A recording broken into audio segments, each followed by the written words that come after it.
Pak Kiai, pada saat ini kita sedang berada di masa COVID-19.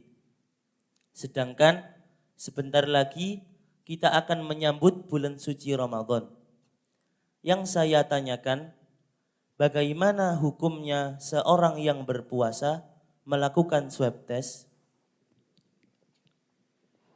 Orang yang berpuasa melakukan swab test. Ada dua macam itu, ada tes antigen dan tes swab. Kalau antigen itu diambil lendir pada hidung. Dan saya melakukannya beberapa kali, itu alatnya atau alat tusuknya itu tidak sampai masuk ke dalam rongga hidung yang paling dalam. Ya, ada satu batasan, itu ada batasan, kemudian batasan itu kalau dimasuki oleh alat antigen itu bisa masuk gitu, dia akan berlendir. Yang saya rasakan sendiri itu enggak sampai masuk ke dalam itu. Maka ya enggak apa-apa, enggak membatalkan puasa. Yang membatalkan puasa itu bila mana ada benda luar yang masuk ke dalam gitu ya. Ke dalam tubuh melewati lubang-lubang hidung, lubang telinga ya. Di lubang telinga pun kan ada itu, di dalamnya itu kalau air bisa masuk gitu ya. Biasanya orang berenang itu, kemudian kalau terasa kayak tersumbat, kemudian dipukul kepalanya, rasanya beng, beng, beng gitu ya.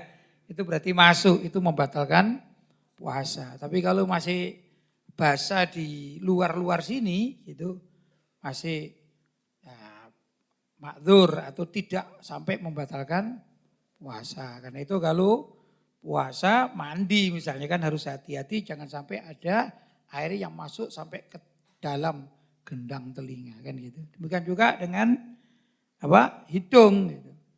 Demikian mulut misalnya. Mulut itu kalau kita menghirup air untuk berkumur tidak sampai masuk ke tenggorokan ke dalam. Itu kan tidak membatalkan puasa, ya. Begitu.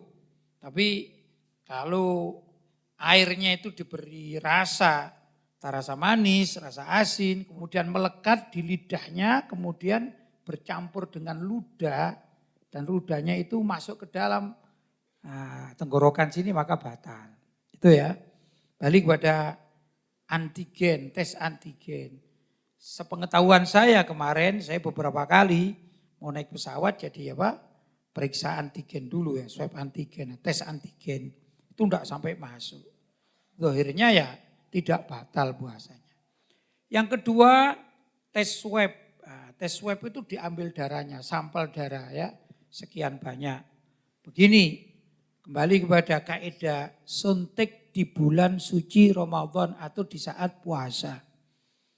Kalau suntik itu obat yang dimasukkan tidak lewat saluran urat yang bisa menjadikan orang itu kuat atau tidak lapar.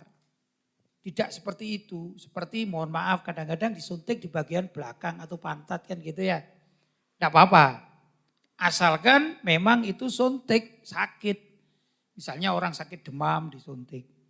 Ya, itu boleh. Tidak sampai membatalkan puasa. Tapi kalau yang disuntikkan itu suplemen, seperti orang sakit yang opname kemudian diberi infus, kadang-kadang makannya cuma sedikit tapi dia jadi kuat, menjadi sehat. Maka suplemen apapun namanya itu membatalkan puasa. Jadi intinya kalau suntikannya itu dimasukkan ke urat yang salurannya itu bisa mengenyangkan. Ya, termasuk juga ada istilah dalam kedokteran itu sonde namanya. Sonde itu adalah bahan makan ya, seperti bubur kemudian dia masukkan lewat hidung. Karena orangnya sakit begitu ya.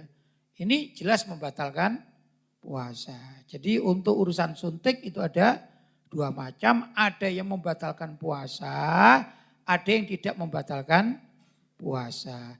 Zahirnya karena swab itu pengambilan sampel darah, bukan memasukkan sesuatu dari luar ke dalam, maka tidak membatalkan puasa. Ikut seperti suntik, walaupun memasukkan barang ke dalam tapi untuk kesembuhan. Begitu ya.